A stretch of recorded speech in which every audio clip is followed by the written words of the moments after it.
Subscribe कीजिए हमारे channel exam मंथन 24/7 को और बेल आइकन दबाना ना भूलें, जिससे आपको हमारी सभी वीडियोस की नोटिफिकेशन मिलती रहे।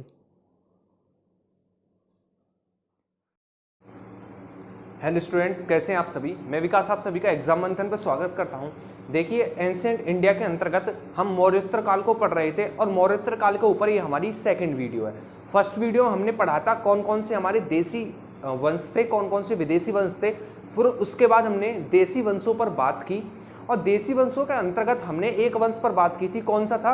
वो था शुंग वंश। ठीक है, मैंने कुल 4 वंश बताए थे। कौन कौन से? शुंग वंश, कर्ण वंश, सातवाहन वंश और चेदी वंश। ठीक है, जिसमें से हमारा शुंग वंश और कर्ण वंश जो थे वो ब्राह्मण वंश थे, जबकि जो हमारे सातवाहन वंश और हमारा चेदी वंश था वो हमारे जनजातीय वंश थे।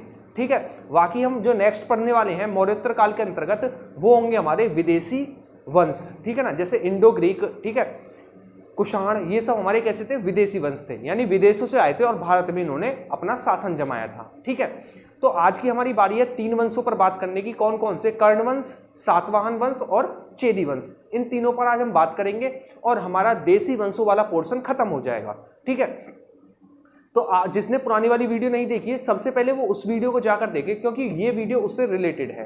ठीक है, तो आइए शुरू करते हैं। सबसे पहले हम बात करते हैं कर्ण वंश पर। किस पर? कर्ण वंश पर। देखिए, कर्ण वंश में कुल कितने राजा रहे? तो कर्ण वंश में कुल 4 राजा रहे। ठीक है, ये कौन सा कैसा वंश था? तो ये भी ब्राह्मण वंश था। कैसा? ब्राह्मण वंश था कर्ण वंश, और इसमें कुल 4 राजा रहे। यदि बात करें संस्थापक कौन था, तो इसके संस्थापक थे वासुदेव। कौन थे? वासुदेव इसके संस्थापक थे। और इन्होंने किसको मारकर कर्ण वंश की स्थापना की? तो इन्होंने देवभूति, जो कि शुंग वंश का अंतिम शासक था, 10वां राजा था। कौन? देवभूति, उसको मारकर वासुदेव ने कर्ण वंश की स्थापना की। तो इसका मतलब संस्थापक कौन हुए कर्ण वंश के? तो वासुदेव हुए।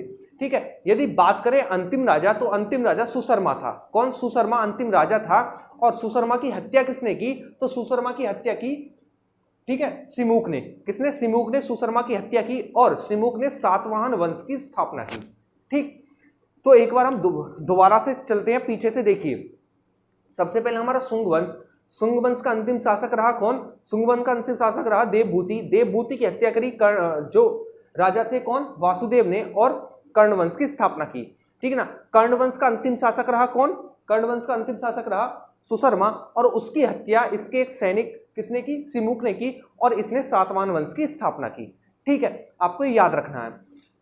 नेक्स्ट आते हैं सातवाहन वंश। ठीक है, तो सातवाहन वंश कैसा वंश था? तो सातवाहन वंश एक जनजातीय वंश था। पहली बात, इसकी स्थापना किसने की? तो इसकी स्थापना सिमुक ने की।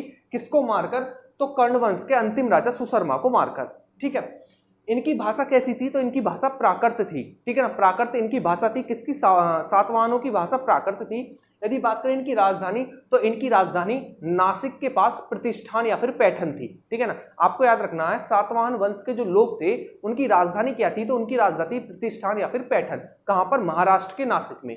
ठीक है, पुराणों में सातवाहन वंश का नाम नहीं देखने को मिलता है, बल्कि जिस समय इनका वर्णन देखने को मिलता है पुराणों में, इनके लिए एक शब्द का यूज किया गया है, आंध्र शासक।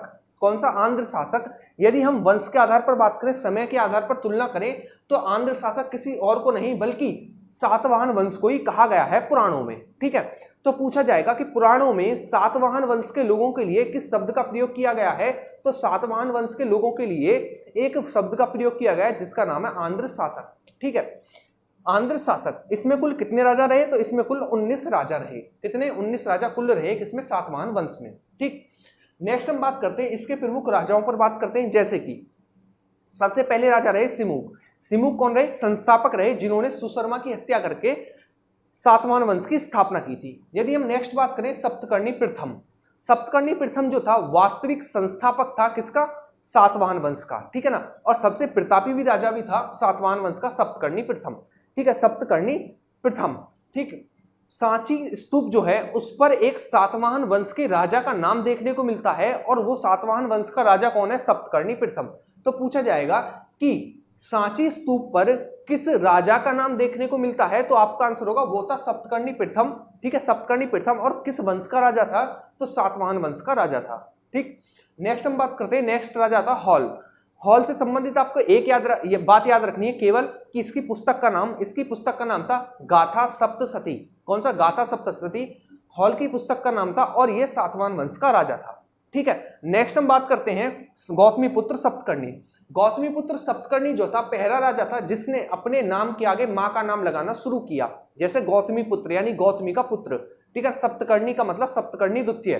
तो गौतमीपुत्र सप्तकर्णी पहला राजा था जिसने मां का नाम अपने नाम के आगे लगाना शुरू किया। सेकंड बात, पहला राजा था जिसने ग्राम दान देना शुरू किया था। किसके लिए? ब्राह्मणों के लिए ग्राम दान देना शुरू किया था।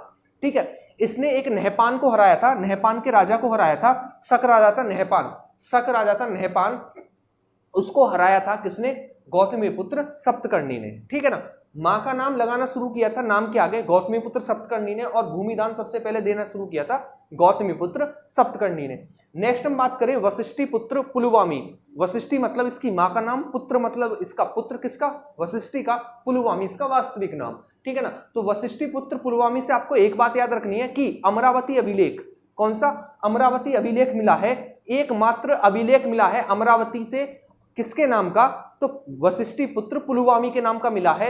और किस वंश का राजा था? तो सातवाहन वंश का राजा था। ठीक है, सातवाहन वंश का एकमात्र राजा जिसके नाम का अमरावती अभिलेख मिला है वो कौन था? तो वो था हमारा वशिष्ठी पुत्र पुलुवामी। ठीक है, नेक्स्ट हम बात करते हैं यज्ञश्री सप्तकर्णी। कौन है यज्ञश्री सप्तकर्णी? देखिए यज्ञश्री सप्तकर्णी के समय के हमें सिक्के मिले हैं जिन पर नाव, ठीक है ना, नाव, ठीक, नाविक और हमारे नौका, इन चीज का मतलब चित्र देखने को मिलता है। इसका मतलब ये नौकायान प्रेमी था। ठीक है ना, इसका मतलब ये व्यापार किससे करता था? समुद्र के रास्ते व्यापार करता था, तभी तो सिक्के मिले हैं। ठीक, तो आपको याद रखना है। नेक्स्ट हमारा वंश आता है देसी वंशों के अंतर्गत, लास्ट हमारा चेदी वंश। चेदी वंश से आपको ज्यादा चीजें याद नहीं रखनी है। चेदी वंश से आपको याद रखना है केवल और केवल दो चीजें। संस्थापक महामेघवाहन, कौन? महामेघवाहन इसका संस्थापक था। यदि बात करें महत्वपूर्ण राजा पर, तो महत्वपूर्ण राजा में आपको याद रखना खौरवेल। खौरवेल जो था सबसे महत्वपूर्ण राजा था और ये एक जैनी था, यानी जैन धर्म का प्रवर्तक था। कौन? खारवेल। खारवेल के समय का एक अभिलेख देखने को मिलता है जिसे कहते हैं हाथी गुम्फा अभिलेख, जो कि हमें उड़ीसा के उदयगिरी पर्वत से देखने को मिलता है। ठीक है, नेक्स्ट हम बात करते हैं कि यह मगध से जैन की प्रतिमा को कलिंग लेकर आया था। कौन लेकर आया था? खारवेल। ठीक है ना, तो आपको इस वंश से संबंधित ये चीजें याद रखनी है। ठीक, एक बार हम देख लेते हैं कि हमने आज क्या पढ़ा। ठीक, बताते रहा करें वीडियो कैसी लग रही है। ठीक है, मैं, आपने देखा होगा मैं ज्यादा आपका समय बर्बाद नहीं करता हूं। एक बात समझिए आप, यदि मैं इस बोर्ड पर लिखे हुए को यदि आकर लिखूं, ठीक है, तो आप यकीन नहीं मानोगे 3 गुना आपका ज्यादा समय बिगड़ेगा। यदि आपके दिमाग में ऐसा वहम हो या फिर ऐसा सोच हो कि ये मेरी सहायता करता है बोलने के लिए, तो आप इसे मिटाकर देख लेना। मुझे एक शब्द की जरूरत नहीं है बोलने के लिए। ठीक है, ना ही मैं बोर्ड की तरफ देखता हूं, बस इतना देखना पड़ता है कि अगली हेडिंग क्या है। ठीक है, जिससे कि कड़ी से कड़ी जुड़ती चले, वरना ये जो बोर्ड पर लिख रहा हूं मुझे उसकी कोई आवश्यकता नहीं है बोलने की, ना ही देखने की उसकी तरफ आवश्यकता है, सब पता है। इसलिए आप ये जो लिखा जाता है इसका मतलब ये है कि आप एक तो नोट कर सकें, दूसरी बात कि एक फ्लो बना रहे कि हम किस क्रम में पढ़ने वाले हैं। ठीक है, तीसरी बात सबसे महत्वपूर्ण कि आपका समय बचे। आपका यकीन मानिएगा आपका 3 गुना समय बच रहा है यदि मैं बोर्ड पर पहले से लिख कर आ रहा हूं। ठीक है, तो इस चीज को भी समझा करें कि जितना टाइम आपने वीडियो देखी 20, 22, 16, 15 मिनट की, उसमें 4 की गुणा कर लेना। इतना समय मुझे एक वीडियो तैयार करने में लगता है, केवल और केवल वीडियो लिखने में।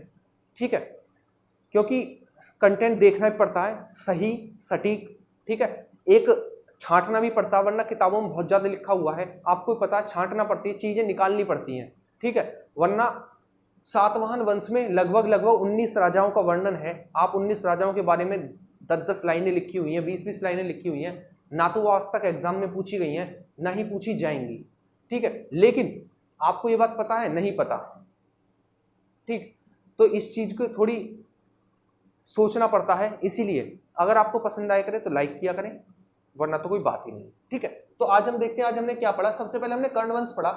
कर्णवंश के बारे में हमने बात की। कर्णवंश एक ब्राह्मण वंश था सबसे पहली बात। इसमें कुल 4 राजा रहे। ठीक है, संस्थापक इसके वासुदेव रहे। वासुदेव ने किसको मारकर इस वंश की स्थापना की? देवभूति को मारकर, जो कि शुंग वंश का अंतिम राजा था। ठीक है, इस वंश का अंतिम राजा सुशर्मा रहा, जिसकी हत्या सिमुक ने करके सातवाहन वंश की स्थापना की। उसके बाद हम आते हैं सातवाहन वंश पे।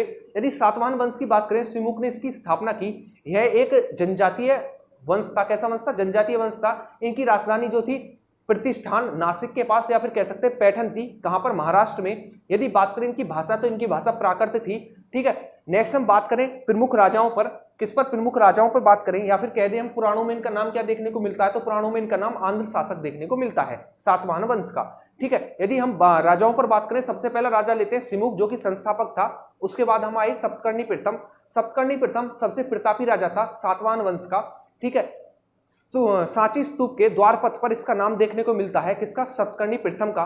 उसके बाद हम आए हॉलपल। हॉल की आपको एक पुस्तक याद रखनी है, गाथा सप्तशती। कौन सी? गाथा सप्तशती। उसके बाद हम आए गौतमीपुत्र सप्तकर्णी पर। गौतमीपुत्र सप्तकर्णी एकमात्र ऐसा सातवाहन वंश का राजा था जिसने अपनी मां का नाम अपने नाम के आगे लगाना शुरू किया और सबसे पहले भूमिदान शुरू किया, गौतमीपुत्र सप्तकर्णी।